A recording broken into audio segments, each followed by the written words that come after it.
오늘 말씀은 마태복음 2장 1절로 12절 말씀입니다. 다 함께 봉독하시겠습니다. 헤롯 왕 때 예수께서 유대 베들레헴에서 나심에 동방으로부터 박사들이 예루살렘에 이르러 말하되 유대인의 왕으로 나신 이가 어디 계시냐? 우리가 동방에서 그의 별을 보고 그에게 경배하러 왔노라 하니 헤롯 왕과 온 예루살렘이 듣고 소동한지라. 왕이 모든 대제사장과 백성의 서기관들을 모아 그리스도가 어디서 나겠느냐 물으니 이르되 유대 베들레헴이오니 이는 선지자로 이렇게 기록된 바 또 유대 땅 베들레헴아 너는 유대 고을 중에서 가장 작지 아니하도다. 내게서 한 다스리는 자가 나와서 내 백성 이스라엘의 목자가 되리라 하였음이니이다. 이에 헤롯이 가만히 박사들을 불러 별이 나타난 때를 자세히 묻고 베들레헴으로 보내며 이르되 가서 아기에 대하여 자세히 알아보고 찾거든 내게 고하여 나도 가서 그에게 경배하게 하라. 박사들이 왕의 말을 듣고 갈새 동방에서 보던 그 별이 문득 앞서 인도하여 가다가 아기 있는 곳 위에 머물러 서 있는지라. 그들이 별을 보고 매우 크게 기뻐하더라. 집에 들어가 아기와 그의 어머니 마리아가 함께 있는 것을 보고 엎드려 아기께 경배하고 보배압을 열어 황금과 유황과 몰약을 예물로 드리니라. 그들은 꿈에 헤롯에게로 돌아가지 말라 지시하심을 받아 다른 길로 고국에 돌아가니라. 자, 오늘은 마태복음 네 번째 시간, 세상에서 가장 깨끗한 곳에서 탄생하신 예수님, 세상에서 가장 깨끗한 곳에서 탄생하신 예수님이라는 제목으로 함께 말씀을 전하겠습니다. 자, 오늘이 성탄 주일입니다. 오늘 이 주일을 맞이하면서 우리가 꼭 기억해야 될 게 날마다 새해를 행하시는 주님이 지금 누구와 함께 계시다? 나와 함께 계시다. 그렇다면 오늘도 소망이고 내년에는 더 큰 소망이다. 이것을 우리가 믿는 그 고백과 믿음으로 함께의 시간들을 만들어 가자라는 것입니다. 왜냐하면 우리는 늘 어렵고 힘들다라고 이야기하지만 예수님이 계시다라는 것은 우리에게 날마다 소망을 주시고 새해를 행하시는 주님의 약속을 받는다라는 것이거든요. 미국의 롱펠로우라는 시인이 있죠. 굉장히 아름다운 서사의 시들을 많이 적었는데 아마 다 한 번씩은 들어보셨을 거예요. 근데 특별히 그 인간에 대해서, 인생의 아름다움에 대해서 굉장히 많이 시를 적었습니다. 근데 그의 인생이 그렇게 인생의 아름다움에 대해서 쓸만한 시인이 아니에요. 왜냐하면 첫 번째 아내는 큰 질병 가운데서 오래 투병을 하다가 죽게 되었고요. 그리고 그렇게 슬픈 가운데 있다 두 번째 아내를 맞게 됐는데 부엌에서 일을 하다가 그것이 터져가지고 화상으로 죽게 되었습니다. 그러니까 그 인생이 참으로 어려웠어요. 근데 75세 때 임종을 맞이해서 우리가 당신의 인생을 보면 그렇게 늘 언제나 소망과 인생의 기대를 할 수 있는 그런 인생이 아니었는데 어떻게 이런 소망의 글을 썼냐, 이런 시를 썼냐라고 했는데 그가 병사에서 누워 있으면서 밖에 있는 오래된 나무를 가리켰다고 합니다. 그리고 이렇게 얘기했대요. 저 오래된 나무에도 날마다 새로운 가지가 생깁니다. 그리고 그 가지에서 열매를 맺습니다. 저는 한 번도 저를 고목이라고 생각하지 않고 그 고목 가운데 새롭게 생겨나는 가지 열매로 저를 보았습니다. 그래서 어떠한 경우에도 저는 소망을 가질 수 있었고 저는 열매를 맺을 수 있다라고 그렇게 당연하게 살아왔습니다. 여러분, 우리 현실이 말씀드린 대로 어려워요. 그러나 마음의 소망이라는 이 단어, 이 마음을 잃지 않으면요, 어려운 현실에서도 잘 살아낼 수 있습니다. 여러분에게는 지금 어떤 소망이 있으세요? 이사야서에 보면 이사야가 그 시대 아수르를 통해서 이 나라가 다 빼앗기기 시작했고 채찍에 맞기 시작했고 굉장히 어려운 상황에 이르게 되었습니다. 근데 그런 이사야가요, 이 절망 가운데서 소망을 선포해요. 이 절망할 거 없다. 새로운 소망이 있다. 근데 그 이유가 무엇이냐?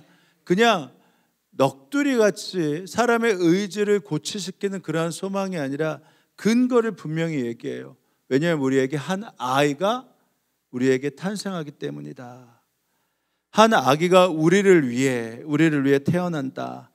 그 아기는 통치자가 될 것인데 그는 우리의 앞으로의 길을 인도할 지혜자이고 또 그뿐만 아니라 전능하신 하나님이시고 영원히 존재하신 하나님이시고 그가 있다라고 그러면 그 두려운 상황 가운데서 평화를 가질 수 있다. 그렇기 때문에 우리는 오늘도 소망 가운데 살아갈 수 있다. 그러니까 하나님이 보내실 이 아기가 보통 아기가 아니라는 것이죠. 이 아기만 함께 한다면 모든 절망의 상황도 무엇으로 바꿀 수 있다? 소망으로 바꿀 수 있다. 그것뿐만 아니라 그 이유는 한 번 같이 있다가 떠나는 것이 아니라 임마누엘 하나님으로 우리와 함께 계시기 때문이다. 주께서 친히 다윗의 왕실에 한 징조를 보여주실 것입니다. 보십시오. 처녀가 잉태하여 아들을 낳을 것이고 그의 이름을 임마누엘이라 할 것이다. 그러면 이 한 아이, 우리를 위해 태어난 이 아이가 누구죠? 임마누엘로 우리와 함께하는 아이가 누구죠? 예수님이십니다. 예수님. 이사야가요 700년 전에 소망을 품고 이야기할 수 있는 근거가 뭔지 아십니까? 700년 후에 우리를 위해 나타날 예수를 보고 그분이 평화의 왕이고 영존하시고 모든 것을 이끌 지혜자임을 보고 믿었기 때문에 그는 700년 후에 나타날 예수를 보면서 그 절망의 자리에서 소망을 선포했습니다. 그렇다면 우리는 그 예수님이 이 땅에 오셨잖아요. 그 예수님이 임마누엘로 우리와 함께 계시잖아요. 그러면 우리가 오늘 이 성탄주일 어떤 고백을 해야 되죠? 어려울 거다, 힘들 거다가 아니라 그럼에도 주님은 우리에게 소망을 주실 것이다, 힘을 주실 것이다 라고 선포하고 믿어야 하는 것입니다. 작년이 가장 어려운 해가 될 것이다라는 이야기를 한 11월에서부터 계속 들었어요. 12월 이때가 되면 작년이 굉장히 어려울 것이다. 근데 작년에는 뭐라고 했어요? 올해가 가장 어려울 것이다. 근데 또 올해는 뭐라고 해요? 내년이 가장 어려울 것이다. 제가 매해 기사를 봤을 때 요맘때 내년은 나아질 것이라는 기사를 들은 적이 한 번도 없어요. 근근히 올해는 버텼지만 내년은 더 어려워질 것이다. 이런 기사만 접했습니다. 그러면 어떻게 돼야 돼요? 이 대한민국은? 그렇죠. 망했어야죠. 최악의 상황이었죠. 물론 겪지 않아야 될 깊은 골짜기도 있었어요. 끝없는 광야 같은 길도 있었습니다. 정치적, 경제적 어려움이 굉장히 많았어요. 근데 그것을 넘어서면 어떤 나라가 되겠습니까? 지금 전 세계에 그럼에도 불구하고 인정하면서 역사상 제일 잘 사는 이 대한민국이 되었습니다. 전 세계가 주목하는 나라가 되었어요. 이제는 경제, 문화, 그것을 선도하는 품격 있고 국격이 있는 대한민국이 되었습니다. 그러기에 늘 언제나 정보는 어렵다고 하지만 그 정보가 지나고 나가보면 잘못되었고 이 나라는 날마다 새롭게 되었다는 소망을 가질 수 있어요. 이 역사만 보더라도. 근데 우리에게는 임마누엘 주님이 함께 계시잖아요. 그렇다고 그러면 오늘 우리가 선포해야 될 것이 무엇입니까? 내년에 어렵다? 내년에 더 힘들어질 것이다? 아니요. 내년에는 올해보다 더 나아질 것이다. 내년에 새로운 소망 가운데 우리가 일어날 것이다. 왜냐하면 소망 한복판에 임마누엘 주님과 함께 저희들이 함께하기 때문입니다. 700년 전에 그것을 본 이사야 선포가 우리에겐 성취되어 있다라고 한다면 우리는요, 사람들이 이야기할 때 맞아. 그렇지만 예수님이 함께 계시기에 그분이 평화의 왕이고 영존한 왕이고 지혜의 왕이고 전능하신 하나님이시기에 그분이 함께 있다면 우리는 소망이 있어. 이 몸의 소망 무행가 우리 주 예수뿐일세. 우리 주 예수밖에는 믿으리 아주 없도다. 굳건한 반석. 그 소망 가운데 내가 서 있으니 그 위에 내가 서 있다라고 하면 하나님의 역사가 있다라는 것입니다. 여러분 생각해 보세요. 우리 하나님이 이제 내년에는 뭔가 좀 역사를 일으켜야 돼야겠는데 내년엔 더 어려워져요, 더 힘들어져요 하는 자에게 하나님의 역사를 부어주고 싶으시겠어요? 아니면 아닙니다, 더 어려운데요, 하나님 내년에는 우리에게 소망이 있습니다. 하나님의 기대가 있습니다. 하나님의 역사가 나타날 것입니다. 하나님의 은혜가 있을 것입니다. 이 교회 하나님께서 부어주시는 약속이 있을 것입니다. 우리 가정에 하나님이 부어주시는 축복이 있을 것입니다. 우리 가정은 절망 가운데 있지 않습니다. 이 직장은 어려움 가운데 있지 않습니다. 내가 있고 하나님이 있는 한 이것은 소망입니다라고 하는 그 믿음의 선포를 하는 자에게 그것을 부어주고 싶으시겠습니까? 사람도 그러잖아요. 어렵고 어렵다 하면 그 사람하고 만나기 싫어요. 여러분 그렇잖아요. 친구 만날 때 맨날 어렵고 맨날 힘들고 맨날 괴롭다고 하면 어느새 보면요, 그러니까 부정적인 사람하고 같이 있으면 어떻게 돼요? 어느 날 부정적이 되니까 자꾸만 끊는단 말입니다. 믿음은요, 소망이에요. 예수님이 이 땅에 임마누엘로 우리 가운데 오시고 함께 계시다고 한다면 우리의 입술은 바뀌어야 됩니다. 내년에는 어떻다? 올해보다 더? 할렐루야! 내년에는 더 어떻다고요? 올해보다 더 소망이? 할렐루야! 이 성탄주일에 이거 갖고 가셔야 돼요. 성탄주일 예수님이 오신 목적 다른 게 아니잖아요. 우리를 죄에서 구하시고 우리와 함께 계시고자 하는 그 소망의 주님이시란 말입니다. 이게 믿어져야 돼요. 그런 자에게 하나님의 복이 임할 줄 믿습니다. 자, 이제 지난 시간 말씀으로 이어져 가서요, 요셉이 마리아가 성령으로 잉태한 것을 믿지 않았다가 잠에서 천사의 말을 듣게 되죠. 두려워하지 마라. 성령으로 마리아가 잉태가 되었다. 그를 맞이하는 것을 두려워하지 말라라고 합니다. 그리고 그 이름을 예수라고 짓고 그 이름을 임마누엘이라 지어라 라는 천사의 말을 듣고 그 잠에서 깬 요셉의 행동은 무엇이죠?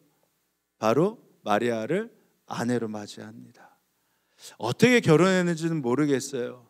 아마 이미 그가 마리아가 요셉에게 왔을 때는 이미 임신한 지 3개월째니까 배가 뭐 나와 있지는 않았을 것 같아요. 그러니까 엉큼 빨리 결혼을 하게 됩니다. 그러고 난 다음에 25절에 보면 아내와 잠자리를 하지 않았는데 아이가 태어났다. 요셉이 잠에서 깨어서 일어나 주님이 천사가 말한 대로 마리아를 아내로 맞아들였다. 그러나 아들을 낳을 때까지 아내와 잠자리를 같이 하지 않았다. 그러고 나서 어떻게 됐어요? 예수님이 태어났어요. 그리고 그 이름을 예수라 했습니다. 자, 예수님이 어디서 태어났어요? 지금 여기 장소가 어딥니까? 갈릴리예요. 그럼 이렇게 보면 25절에 보면 아들이 어디서 태어난 거예요? 예수님이? 갑자기 헷갈리네. 태어났다라고 나올까? 이게 어디서 태어난 거예요? 지금 여기 갈릴리인데? 갈릴리에서 태어난 거예요? 자, 여기에 보면 갈릴리에서 태어난 것처럼 보여요. 그러니까 분명히 결혼을 해서 정식적인 부부로 인정을 받게 됩니다. 이미 아이를 3개월째 잉태하고 있고요. 여러분 만약에 지금도요 정상적인 사람이라면 결혼 전에 임신을 한 것을 자랑스럽게 여길 수는 없습니다. 왜냐하면 결혼 후에 임신을 하는 것이 정상적이기 때문입니다. 그러니까 결혼 전에 임신했다라고 하면서 이야기를 하면 그것은 정상적인 게 아니죠. 지금 이 시대도 그렇습니다. 그러면 2000년 전에 율법이 가득했던 그 시대에 만약에 이 마리아가 태어났는데 결혼을 했어요. 태어났는데 몇 개월 후에 태어나야 돼요? 빨라도 9개월 후에. 근데 지금 태어날 상황은 언제예요? 6개월 후에 태어난단 말입니다. 아이가 10개월 후에 태어나나요? 9개월 후에 태어나나요? 저는 9개월이라고 배웠는데 9개월이 맞죠? 인터넷 찾아보세요.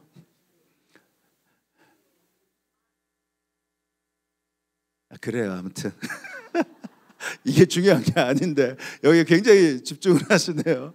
아무튼 그러면 칠삭동이가 되든지 육삭동이가 되든지 그러면 결혼을 하면서 그 가문이나 그 갈릴리는 그런 보수적인 사회에서 어떤 느낌을 받겠어요?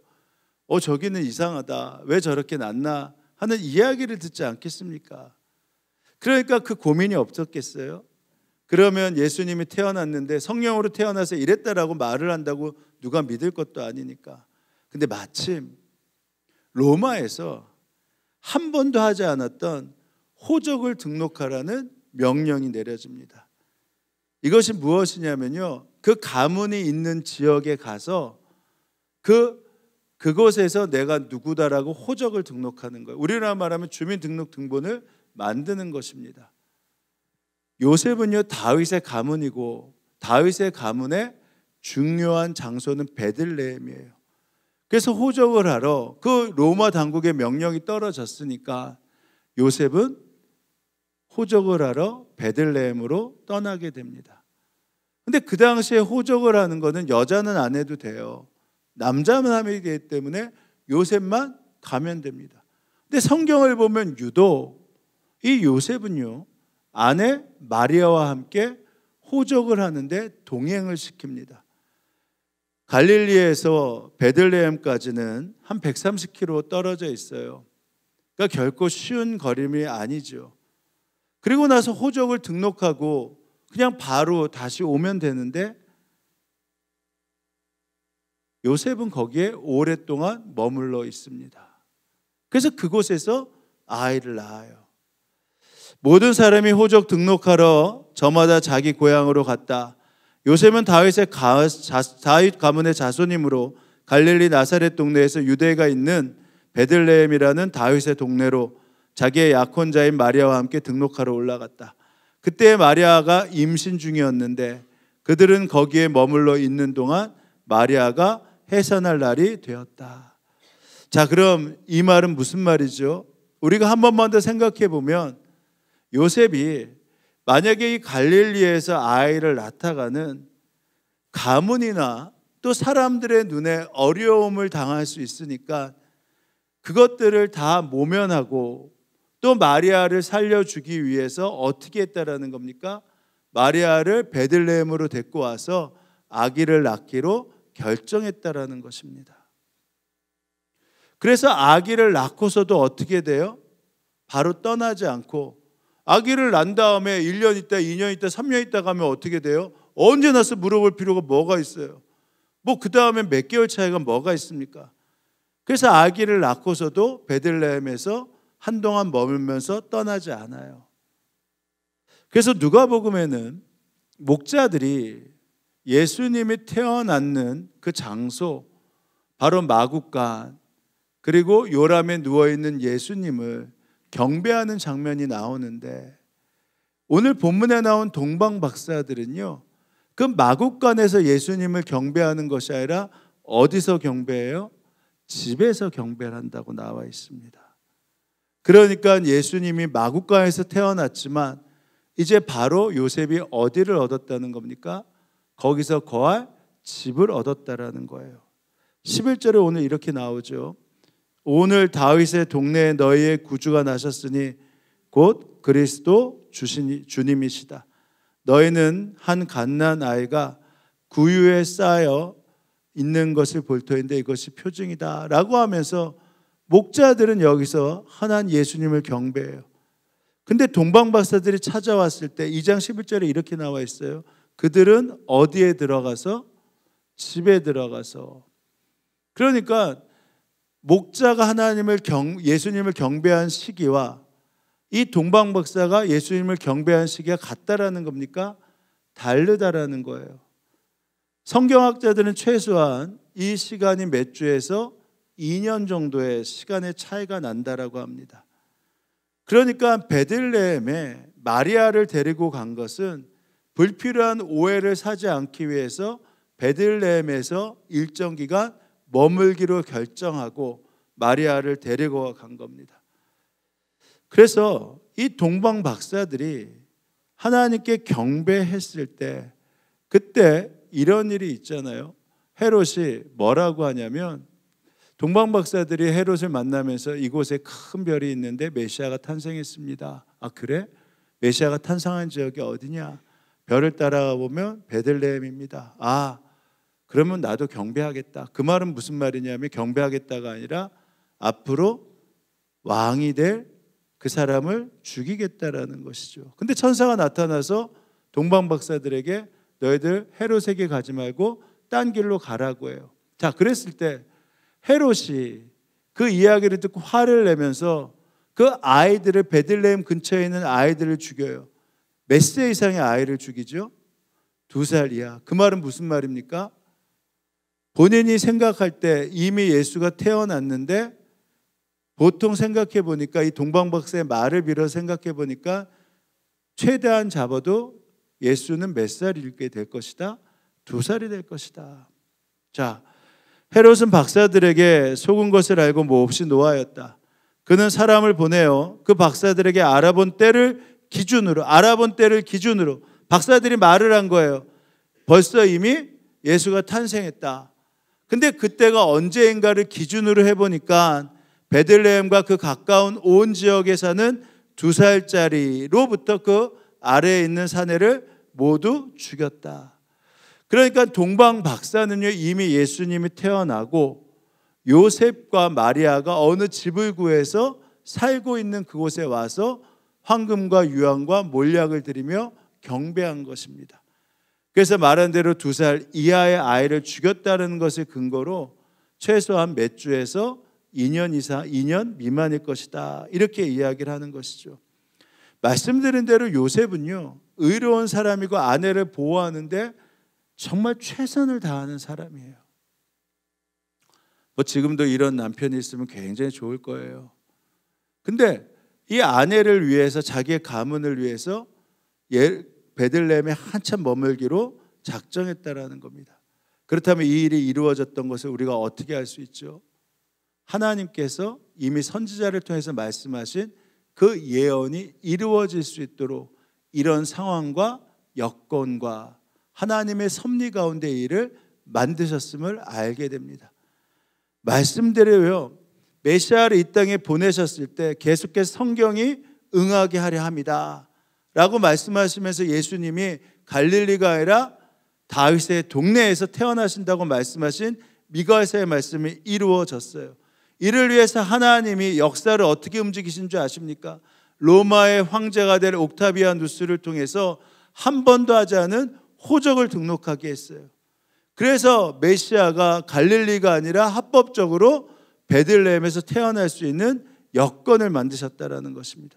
역사의 주관자이신 하나님이 계획하시고 말씀하시면요, 온 우주를 옮기시려도 당신의 섭리를 통해 그 일을 이루십니다. 자, 그렇다면 우리에게도 하나님의 섭리가 적용되고 있는 건 아닐까요? 하나님은 한 사람 한 사람을 구원시키기 위해 인류의 역사를 움직이시면서 당신의 섭리로 우리를 이 자리에 예수를 믿는 가정으로, 아니면 예수를 믿는 사람으로 우리를 부르신 게 아니실까요?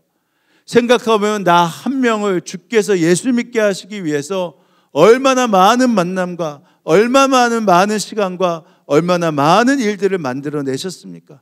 우리는 누군가에게 복음을 들었습니다. 그 복음을 듣게 하기 위해서 하나님은 어떻게 하셨어요? 우리를 만나게 하기 위해서 그에게 복음을 전하셨고, 그를 이 장소로 옮기셨고, 이 장소에서 예수의 생명을 전하게 하셨단 말입니다. 우리는 누군가에게 또 복음을 그렇게 전합니다. 그러니까 거슬러 올라가면 이 배후에는 누가 있는 거예요? 예수님이 있다라는 거예요. 하나님이 있다라는 거예요. 우리 가운데 크고 작은 일들, 그래서 만남과 모든 것들은요, 하나님의 섭리 가운데 있음을 우리가 고백할 수 있는 것입니다. 그래서 결코 소홀히 여길 수 없는 거예요. 이번 주에 우리가 파송한 김정선 선교사님하고 한 1시간 정도 전화하는 시간을 가졌습니다. 막 전화를 하면요, 제 가슴이 뜨거워져요. 얼마나 그 일들을 열심히 하면서 그 일들에 대한 감사와 감격이 있는지 모릅니다. 그 지역에서 한인교회 목사로서 담당하고 있는데 벌써 한 30명이 넘게 모이고 있어요. 한인교회, 이슬람교회에서 한인교회 30명이 넘는 거는 거의 기적적인 일이거든요. 근데 계속해서 모이고 있습니다. 주중에 뭐 하는 줄 아세요? 안마 의료기기 대리점을 하는데 세라로 시작하는 대리점입니다. 근데 그 매일요, 거기에 사람이 몇 분이 오시는 줄 아세요? 300분 이상 거기에 와요. 근데 체험을 하게 할 뿐만 아니라 거기서 뭐 하냐면 직원들이 그 이렇게 앉혀놓고요, 건강체조를 가르쳐서 영상을 보내오는데 엄청 재밌습니다. 건강 체조한 다음에 자 이제 일로 오세요 라고 하고선 이 건강하기 위해서 뭐를 체험해야 돼요? 세라, 뭐를 체험하도록 하면서 거기서 같이 기쁘게 하고 복음을 전하고 있어요. 얼마나 신나게 그 이야기를 하는지 모릅니다. 더 감사한 일이 뭔지 아세요? 그쪽 나라도 지금 이 한국 화장품이 엄청나게 인기를 끈대요. 그래서 이제 야매라고 하나요? 밀수로 이렇게 화장품이 들어와서, 야매가 아닌가? 이제 팔리고 있는데 정식적으로 그 나라에 최초로 정식적으로 그 화장품을 수입할 수 있는 코리아 코스메틱이라는 그 기업을 만들었어요. 그래서 거기서 박민정 사모님이, 선교사님이 함께 그 일을 하면서 여자 선교사님들과 함께 그것을 팔고 계십니다. 그러니까 주일에는 목회자로, 주중에는 사업가로, 그리고 선교센터를 운영하면서 그 일들을 감당하시는데 1시간 동안 통화하는데 제가 한 50분은 들은 것 같아요. 그러면서 얼마나 감격해야 하는지. 육신으로는 쉬는 날이 없어서 좀 와야지 한국에. 언제 와? 근데 올 시간이 없대요. 그래서 제가 그랬어요. 그럼 강사로 모셔야지 그나마 오실 수 있겠구나. 얼마나 귀하게 사역하시는지 모릅니다. 그러면서 이렇게 얘기해요. 목사님, 저를 이 나라로 보내신 건 하나님의 뜻과 섭리 가운데 있는 것입니다. 그리고 이곳에서 성취하고 있는 모든 일은 하나님이 하고 계신 것입니다.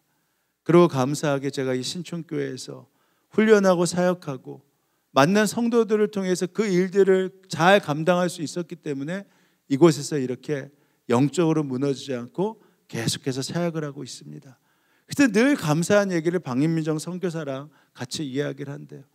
여러분 그렇잖아요. 여기에 있는 선교사님들 이름도 모르고 어떻게 보면 아무것도 모르지만요, 이분들을 이렇게 연결시켜 주시는 것은 하나님의 계획이에요. 그래서 소홀히 할 수 없는 것이라 말입니다. 역사의 주관자이신 하나님의 크도 작은 사건들을 통해서 하나님의 섭리를 만들고 하나님의 역사를 만들고 그 일을 이루어 주셨어요. 그래서 베들레헴에서 예수가 태어날 수 있는 그 하나님의 언약이 이루어진 것입니다. 우리도 마찬가지입니다. 그래서 너에게 일어난 그 모든 일은요, 겸손할 수밖에 없어요. 내 능력과 내 은혜와 내 힘이 아니라 하나님이 그 일을 만드셨고 붙여주셨고 힘을 주셨기 때문에 이 일이 이루어졌다. 그래서 겸손한 것이고요. 그렇기 때문에 늘 하나님이 나와 함께 하시기에 소망을 품고 나아갈 수 있는 것입니다. 이게 바로 믿음이에요. 자, 근데 오늘 말씀 제목이 무엇이죠? 세상에서 가장 깨끗한 곳에서 탄생하신 예수님이에요. 자, 예수님이 처음에 탄생하신 장소가 어디죠? 마국간. 그리고 예수님이 처음 누였던 장소가 어디입니까? 요람이죠. 구유죠. 어떻게 보면 참 지저분하고 아무리 축사가 깨끗하다 하더라도 깨끗할 수가 있겠습니까? 그 구유가 깨끗하다고 해도 깨끗할 수가 있겠어요? 자, 그러면 하나님의 섭리와 계획 가운데 예수님이 이 땅에 오셨는데 왜 하필이면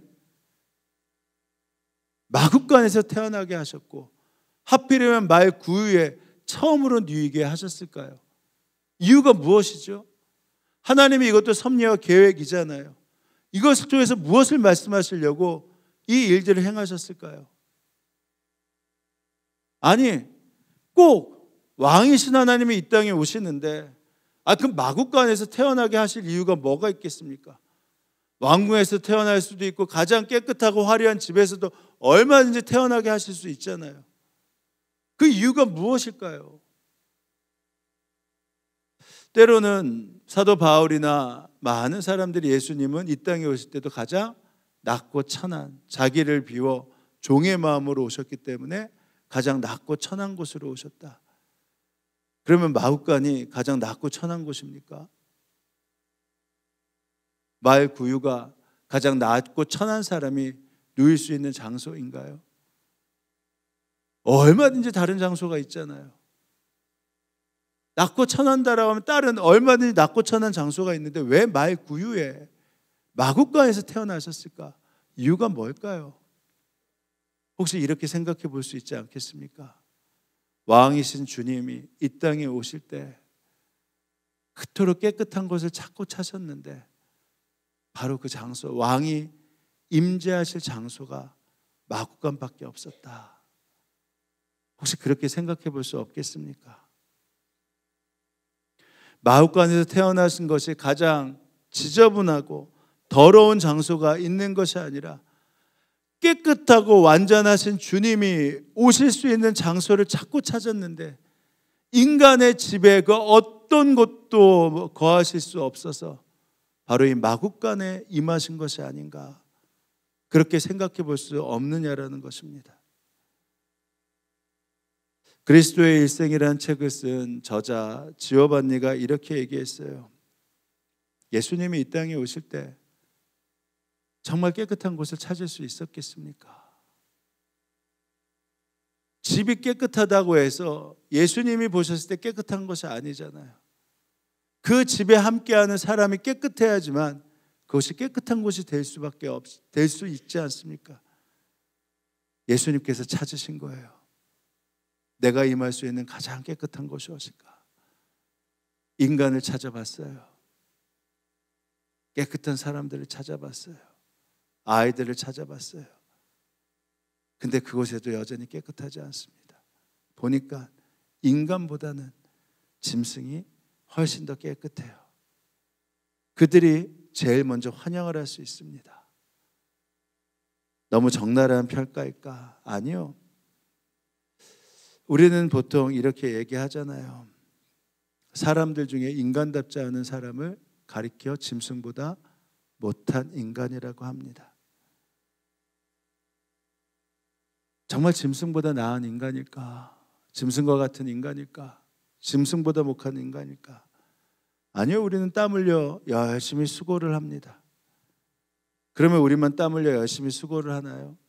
짐승들도 땀 흘려 열심히 수고를 하면서 자기의 먹을 것을 얻습니다. 근데 짐승은요, 인간처럼 땀을 열심히 흘리고 얻기 위해서 불의를 행하지는 않습니다. 처절하게 싸우지 않는 것은 아니지만 인간처럼 반대편에 있는 사람들을 무차별로 학살하겠다, 대량 학살의 무기를 절대 사용하지 않습니다. 짐승은 새끼를 위해 죽을 수 있어도 인간처럼 자기 자식을 위해 부도덕한 비리를 결코 저지르지 않습니다. 그리고 그 비리를 저지른 후에 당당하지 못합니다. 짐승은 오직 본능에 살아가지만 어떠한 경우에도 하나님의 질서를 벗어나지 않습니다. 근데 인간은 어떻습니까? 짐승보다 못하게 하나님의 질서를 벗어나고 내가 땀 흘려 열심히 일하며 더 나은 것을 찾고 그리고 그 모든 것을 얻고 난 다음에 인간이기를 포기하는 것이 아니라 내가 참다운 인간이라 말한다 말입니다. 그러니 어찌 보면 인간의 죄를 사하기 위해 오신 예수님이 이 땅에서 내가 어느 곳에 가장 깨끗한 곳에 임할까? 여기서부터 내가 시작해야 되는데 찾고 찾았더니 결국은 인간의 몸이, 인간이 살고 있는 장소가 아니라 그래도 가장 깨끗한 마구간 그리고 말 구유밖에 없었다라는 것입니다. 여러분, 우리가 땀 흘리고 열심히 일하죠. 그때 예수님이 질문한다면 뭐라고 대답하시겠어요? 나누고 섬기지 못하고 늘 내 자식, 내 편한 내 집, 내 것을 넓히기 위해 살면서 열심히 일하고 쪼달린다, 이렇게 말하는 인생 아니겠습니까? 그렇다면 2000년 전에 가장 깨끗한 곳을 찾았던 예수님이 오늘 다시 우리에게 인간의 몸으로 오신다면 어느 집에 머무실 수 있겠어요? 우리 가운데 가장 깨끗한, 이 땅에서 누구보다 깨끗하고 왕이신 주님을 맞이할 만한 그러한 장소가 어디 있겠습니까? 아마 결국은 오늘날 이 땅에 오셔도 예수님은 마구간 그리고 말구유에 누이실 수밖에 없을 것입니다. 여러분, 그러기에 우리가 이 가운데 분명히 알아야 될 메시지가 있어요. 그래서 예수님이 또 다른 이름 임마누엘을 주신 게 무엇입니까? 내가 마구간에 올 만큼 너희들이 깨끗하지 않아. 그렇지만 예수, 그 이름을 믿는 자가 그 죄사함을 얻게 되는 순간 내가 거할 수 있는 마구간이 돼, 깨끗한 장소가 돼 라고 약속하신 것이라 말입니다. 그 약속이 무엇이에요? 임마누엘, 내가 너희와 함께 거하겠다. 그러니까 우리에게 있어서 기가 막힌 하나님의 언약과 약속이 성취되었다라는 것입니다. 마구간에 올 수밖에 없던 예수님이 지금 가장 깨끗한 곳을 찾았는데 그 깨끗한 곳이 어디가 된 거예요? 바로 내 마음이 된 것입니다. 왜? 우리가 예수를 믿음으로 말미암아 죄사함을 받고, 그래서 우리 주님이 깨끗하다 인정해 주셨기에 우리가 바로 이곳에 우리 예수님을 모실 수 있게 된 것입니다. 그러니까 예수님이 마구간에 오셔서 깨끗한 곳을 찾아오셨다라고 우리가 그것을 새로운 영적인 시각을 가지고 본다면, 오늘 우리가 기뻐하고 감사해야 될 것이 무엇입니까? 그 예수님이 바로 가장 깨끗한 곳에 오셨는데 그 깨끗한 곳이 어디예요? 바로 내 마음이 된 것이에요. 그렇다면 소망이 있는 거예요. 그렇다면 기대가 있는 것입니다. 그렇다면 역사를 가질 수 있는 거예요. 깨끗한 곳에서 하나님의 능력이 나타나고 하나님의 역사가 나타나고 하나님의 소망이 일어날 수 있단 말입니다. 하나님의 역사의 한복판에 서서 내 마음 가운데 계신 주님으로 얼마든지 당신의 일을 행할 수 있게 되는 것입니다. 이제 말씀을 마쳐요. 미국의 유명한 설교가였던 존스 목사님이 첫째 아들이 교통사고를 당해서 죽게 되었습니다. 굉장히 마음에 실망이 됐어요. 몇 해가 지났는데도 늘 마음에 실망과 절망이 있는데, 어느 날 크리스마스 시즌이 됐을 때 둘째 아들이, 아빠, 형이 천국에서 크리스마스를 지금 맞고 있겠다, 이렇게 이야기를 해요. 아, 그렇겠다. 근데 그때 셋째가 갑자기, 형, 왜 그런 말을 해? 우리 형은 날마다 크리스마스야. 아, 예수님이 그 천국에 계시면 날마다 크리스마스지 그때만 크리스마스겠어? 그때 이 목사님의 눈이 열렸다고 해요. 날마다 크리스마스구나. 근데 그 크리스마스에 주님이 어디 계세요? 내 안에 계시구나. 그러면서 새로운 힘과 능력으로 목회를 해 나가셨다라고 합니다. 사랑하는 여러분, 어려운 환경에 있다 할 때 정신 바싹 차리셔야 됩니다. 바싹 차리면서 바싹 차리는 것에 끝나는 것이 아니라 날마다 크리스마스인 예수님이 가장 깨끗한 나에게 계세요. 그렇다면 오늘도 소망을 선포할 수 있는 것입니다. 하나님 가장 깨끗한 내 장소, 내 마음에 임하신 주님, 바로 우리가 있는 이 신촌교회가 하나님의 역사의 장소가 될 것입니다. 하나님의 소망의 장소가 될 것입니다. 올해보다 내년이 더 좋아지는 하나님의 능력이 임하는 장소가 될 것입니다. 하나님께서 내 가정 가운데 하나님의 은혜와 사랑을 부어주실 것입니다. 나를 보내신 그 자리에 하나님의 역사를 일으켜 주실 것입니다. 왜? 날마다 크리스마스이니까. 어려움 가운데 주눅들지 말고 두려워하는 것이 아니라 소망을 품고 더 감사와 기대로 더 많이 용서하며 사랑하며 크리스마스를 지내는 여러분 되게 주님의 이름으로 축원합니다. 메리 크리스마스! 메리 크리스마스! 이럴 땐 좀 크게 좀 하면 좀 얼마나 좋아요. 우리 옆에 분들을 오면서 반짝 웃으면서 다시 합니다. 메리 크리스마스! 할렐루야! 자, 이제 우리 함께 기도하며 나아갑니다. 기도할 때, 주님, 이 땅에 크리스마스로 오셨습니다. 죄값을 치르셨습니다. 그래서 내 마음을 가장 깨끗하게 만드셔서 말구에 누우셨던 주님이 내 마음 가운데 임하십니다. 그 주님에 대한 소망이 있습니다. 올해보다 내년이 더 좋아지고 더 소망 가운데 있을 것입니다. 주님, 죄 가운데 이겨내게 하시고 주님이 부어주실 소망을 바라보며 오늘도 나아가게 하여 주옵소서. 우리 이렇게 함께 기도하며 나아갑니다. 기도하시겠습니다. 하나님 아버지, 나를 보호하시고 마음껏 누리게 하여 살아계신 주님이 나를 임하신 주, 이제 이 세상에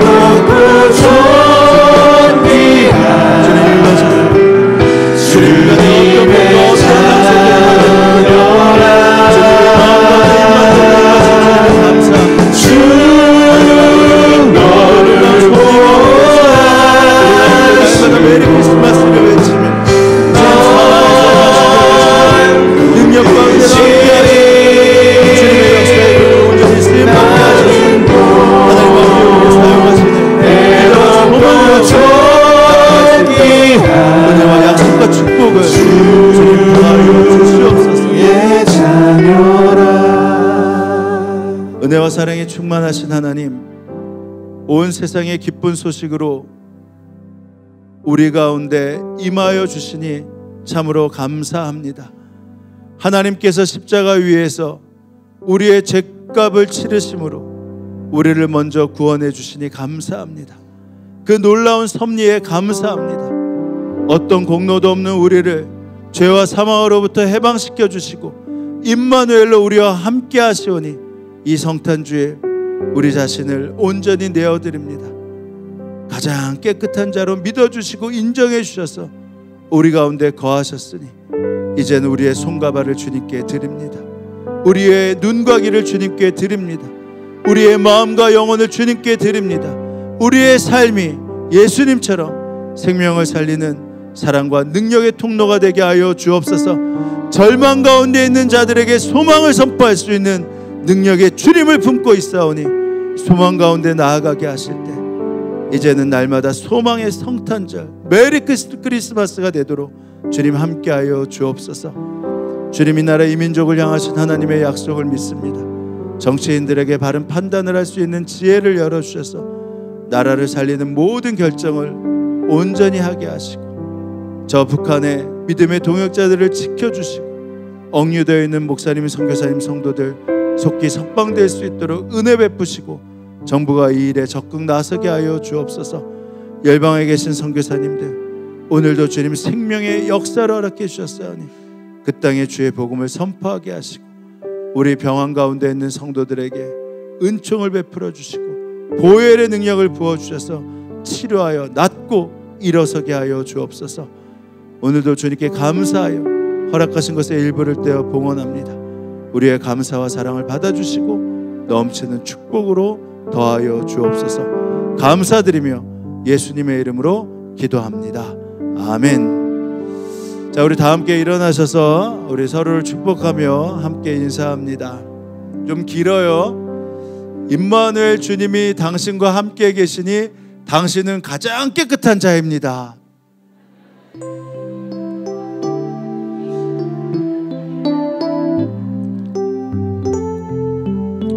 낙타 무릎이 될 때까지 기도합시다. 아멘. 우리 그 주님을 기쁨으로 맞이합니다. 우리 박수하며 기쁘다고 주셨네. 함께 맞이하며 나아갑니다. 기쁘다고 주셨네. 만백성 맞으라. 온 교회여 다 일어나. 다 찬양하여라. 다 찬양하여라. 다 찬양하여라. 그새 주 탄생했으니 다 찬양하여라. 이 세상에 만물들아 다 화답하여라. 다 화답하여라. 다 화답하여라. 온 세상 죄를 사하려 주 예수 오셨네. 죄와 슬픔 몰아내고 다 구원하시네. 다 구원하시네. 다 구원하시네. 은혜와 진리 계신 주 나 주가 나시니 만국 백성 그주 앞에 다 경배하여라. 다 경배하여라. 다 경배하여라. 아멘. 주님의 역사와 주님의 능력이 우리 가운데 거함을 믿습니다. 날마다 소망을 선포할 때 주님 그들을 기억하여 주시고 그들에게 주의 복과 은혜를 풍성히 내려 주시옵소서. 지금은 성부, 성자, 성령 삼위일체 하나님의 은혜와 약속이 이 예배에 함께한 성도들 머리머리 가운데 그들의 가정과 일터 가운데 지금으로부터 영원히 함께하옵시기를 간절히 축원하옵나이다. 아멘.